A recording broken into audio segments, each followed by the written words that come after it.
श्री हरिवंश श्री राधा वल्लभ श्री हरिवंश। ओम अज्ञानतिमिरान्धस्य ज्ञानाञ्जना शलाकया चक्षुरुन्मीलितं येन तस्मै श्री गुरुवे नमः। गोपी भाव जानना हमें बहुत आवश्यक है। हम साधारण मनुष्य की बुद्धि से गोपी भाव और गोपी के बारे में सही समझ नहीं रख सकते हैं। शुद्ध बुद्धि विवेक का अभाव होने के कारण हम गोपियों के बारे में गलत धारणा रख के गलत बात कह देते हैं, जो कि बहुत बड़े पाप का कारण है। गोपी कोई साधारण स्त्री नहीं है।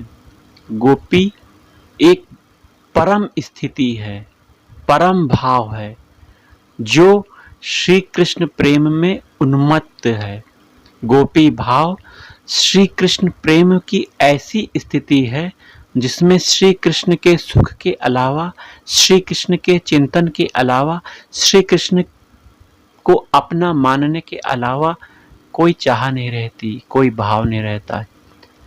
गोपियां नित्य भगवान का ही चिंतन मनन करती रहती हैं, उनके बारे में सोचती विचार करती रहती हैं। गोपी कोई साधारण नहीं है। अगर इनके पूर्व जन्म में देखा जाए तो बहुत बड़ी तपस्या इन्होंने की है, कठोर साधना की है। एकमात्र अनन्यता भगवान के ही चरणों में इनकी रही है। इनकी चाह भगवान की प्राप्ति ही रही है। अतः भगवान ने प्रसन्न होकर इन्हें गोपी भाव दिया है। इस गोपी भाव के साथ आज श्री कृष्ण के साथ यह विभिन्न प्रकार की लीलाएं कर रही हैं, प्रेममय लीलाएं कर रही हैं, जिसका हम और आप श्रवण और आंखों से लीलाओं का दर्शन करने के बाद गलत अगर व्याख्या करते हैं तो हम बहुत बड़े पाप के भागीदार बन जाएंगे। आज हम जानते हैं, जानने का प्रयास करते हैं कि गोपी जो हैं ये कौन हैं। कुछ गोपियों के बारे में जरा ध्यान से सुनिएगा। एक उग्रतपा नाम के ऋषि थे। एक गोपी के बारे में जिनका नाम है सुनंदा। उनके पूर्व जन्म के विषय में है कि यह एक उग्रतपा नाम के ऋषि थे। वे अग्निहोत्री और बड़े दृढ़व्रती थे। इनकी तपस्या बहुत अद्भुत थी। उन्होंने पंच दक्षाक्षर मंत्र का जाप और रसोन्मत नौ किशोर श्याम सुंदर श्री कृष्ण का ध्यान किया था। 100 कल्पों के बाद वे सुनंद नामक गोप की कन्या सुनंदा हुए। तो सुनंदा गोपी बहुत कल्पों की तपस्या करने के बाद इन्होंने इस देह को धारण किया था। दूसरी गोपी के बारे में सुनिए ध्यान से। एक सत्यतपा नाम के मुनि थे। क्या नाम था? सत्यतपा। वे सूखे पत्ते पर रहकर दशाक्षर मंत्र का जाप किया और श्री राधा जी के दोनों हाथ पकड़कर नाचते हुए श्री कृष्ण का ध्यान करते थे। ये श्री कृष्ण और राधा जी हाथ पकड़कर नृत्य कर रहे हैं, उसका ध्यान करते थे। कितना समय इन्होंने यह सब किया? 10 कल्प के बाद सुभद्र नाम के गोप की कन्या के रूप में इनका नाम हुआ सुभद्रा। तो सुभद्रा गोपी के बारे में आपने जाना, जो कि सत्यतपा नाम के मुनि थे। अगली गोपी के बारे में सुनिए। हरिधामा नाम के एक ऋषि थे। वे निराहार रहकर क्लीम काम बीज से युक्त विंसाक्षरी मंत्र का जाप करते थे और माधवी मंडप में कोमल कोमल पत्तों की सैया पर लेटे हुए युगल सरकार का ध्यान करते थे। 3 कल्प के पश्चात वे सारंग नाम के गोप के घर रंगवेणी नाम की गोपी के रूप में अवतीर्ण हुए। रंगवेणी कौन थे? हरिधामा नाम के ऋषि थे। अगली गोपी के बारे में जरा ध्यान से सुनिए। जाबाली नाम के ब्रह्मज्ञानी ऋषि, उन्होंने एक विशाल वन में विचरते विचरते एक जगह बहुत बड़ी बावली देखी। उस बावली के पश्चिम तट पर बड़ के नीचे एक युवती स्त्री कठोर तपस्या कर रही थी। वह बहुत सुंदर थी। चंद्रमा की शुभ किरणों के समान उसकी किरणें चारों ओर छटक रही थी। उसका बायां हाथ अपनी कमर पर था और दाहिने हाथ से वह ज्ञान मुद्रा धारण की हुई थी। जाबाली ने बड़ी नम्रता के साथ पूछने पर उस तापसी ने बताया कि मैं अनुपम ब्रह्म विद्या हूं, जिसे बड़े बड़े योगी सिद्ध ढूंढा करते हैं। मैं श्री कृष्ण के चरणों की प्राप्ति के लिए इस घोर वन में पुरुषोत्तम का ध्यान कर रही हूं, दीर्घ काल से तपस्या कर रही हूं। मैं ब्रह्मानंद से परिपूर्ण हूं और मेरी बुद्धि भी उसी आनंद से परितृप्त है, परंतु श्री कृष्ण का प्रेम मुझे अभी तक प्राप्त नहीं हुआ है, इसलिए मैं अपने को शून्य देखती हूँ। ब्रह्म ज्ञानी जाबाली ने उनके चरणों पर गिरकर दीक्षा ली और फिर ब्रज बीथियों में बिहरने वाले भगवान का ध्यान करते हुए वे एक पैर से खड़े होकर कठोर तपस्या करते रहे। 9 कल्पों के बाद प्रचंड नामक गोप के घर वे चित्रगंधा के रूप में प्रकट हुए। तो चित्रगंधा के रूप में प्रकट हुए थे ये। अगली गोपी के बारे में सुनिए। कुशध्वज नामक ब्रह्म ऋषि के पुत्र सुचिश्रवा व सुवर्ण वेद तत्वज्ञ थे। 2 पुत्र थे, सुचिश्रवा और सुवर्ण। उन्होंने शीर्षासन करके मंत्र का जाप किया था, एक मंत्र का जाप किया था और कंदर्प सुंदर गोकुलवासी 10 वर्ष की उम्र के भगवान श्री कृष्ण का ध्यान करते हुए, किस भगवान का? जो 10 वर्ष के गोकुलवासी श्री कृष्ण हैं। घोर तपस्या इन्होंने की थी, कुशध्वज नामक ब्रह्मर्षि के पुत्र सुचिश्रवा और सुवर्ण ने। कल्प के बाद वे ब्रज में सुधीर नामक गोप के घर उत्पन्न हुए थे। इस प्रकार बहुत सी गोपियों के पूर्व जन्म की कथाएं हमें प्राप्त होती हैं। विस्तार से हम नहीं कह सकते, बस यही समझ लीजिए आप लोग कि गोपियां कोई साधारण स्त्री नहीं है, एक बहुत बड़ी भाव स्थिति है जो भगवान द्वारा प्रदान की गई है। गोपियों को आप अगर स्त्री शरीर मानते हो तो अभी आप बहुत छोटी अवस्था में हो, आप परमार्थ का ककराहा नहीं समझते हो। गोपी न स्त्री है न पुरुष है, एक श्रेष्ठ भाव है जिसमें प्रीतम भगवान श्री कृष्ण के चिंतन, भगवान की सेवा, उनको आनंद देने की चाह आदि आदि बनी रहती है। इसमें अपनी कोई चाह नहीं रहती है। गोपियां घर का सारा काम करती हैं, चिंतन भगवान का बना रहता है। घर के सारे कठिन बेड़ियों को काट कर निष्कपट प्रेम भगवान से करती हैं। भगवान कहते हैं, यदि मैं तुमसे प्रत्येक के लिए अलग अलग देवताओं की आयु तक जीवन धारण करके तुम्हारे प्रेम का बदला चुकाना चाहूं हे गोपियों, तो मैं तुम्हारा बदला नहीं चुका सकता। मैं तुम्हारा ऋणी हूं और ऋणी ही रहूंगा। ये मेरे प्रभु के वचन हैं। तुम मुझे अपने साधु स्वभाव से ऋण रहित मानकर और भी ऋणी बना दो, यही उत्तम है।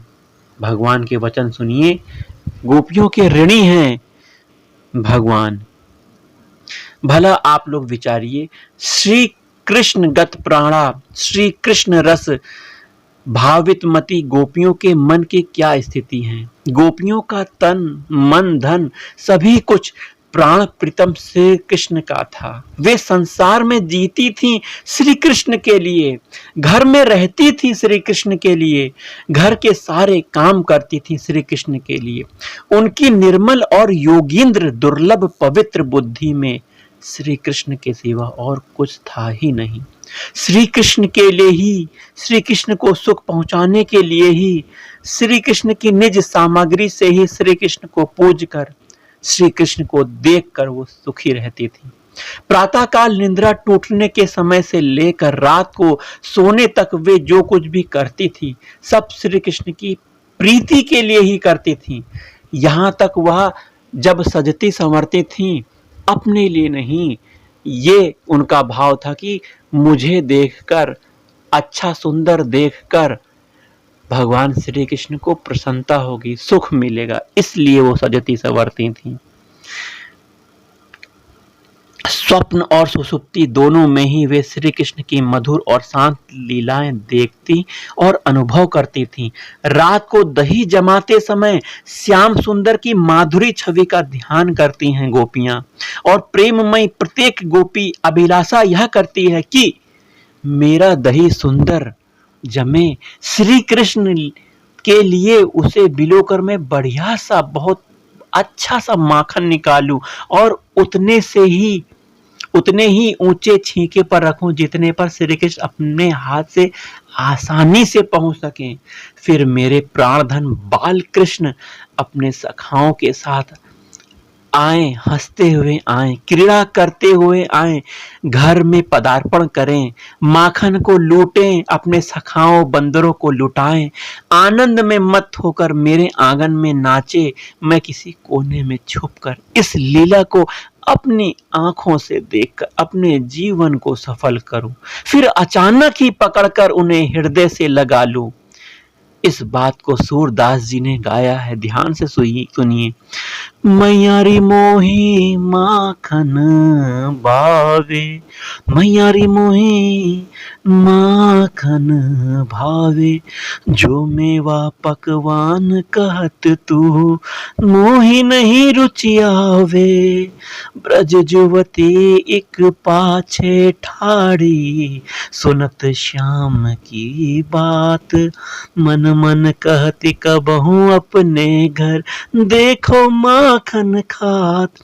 बैठे जाए मथनिया के ढिग, मैं तब रहो छपानी, सूरदास प्रभु अंतरयामी, सूरदास प्रभु अंतरजामी, ग्वालिन मन की जानी। एक प्रसंग सुनिएगा।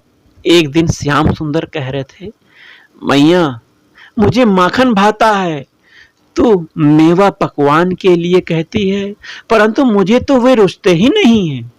वहीं पीछे एक गोपी खड़ी श्याम सुंदर की बात सुन रही थी। उसने मन ही मन कामना की, मैं कब इन्हें अपने घर माखन खाते देखूंगी। यह मथाने के पीछे के पास जाकर बैठेंगे, मैं छिपी रहूंगी।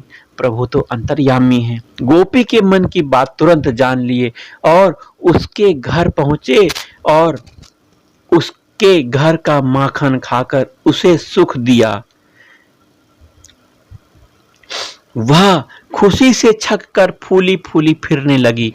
आनंद उसके हृदय में समा नहीं रहा था। सहेलियों ने पूछा, अरे तुझे कहीं कुछ बड़ा धन मिल गया क्या? वह तो यह सुनकर भी और प्रेम विवल हो गई। उसका रोम रोम खिल उठा, गदगद हो गई। मुख से बोली मुंह से बोली ही उसके नहीं निकल रही थी। सखियों ने कहा, सखी ऐसी क्या बात है, हमें सुनाती क्यों नहीं, बता जरा। हमारे शरीर ही दो हैं, हमारा जी तो एक ही है, हम तुम एक स्वरूप ही तो हैं, तो इसमें बात छुपाने की क्या बात है, बताओ क्या बात है।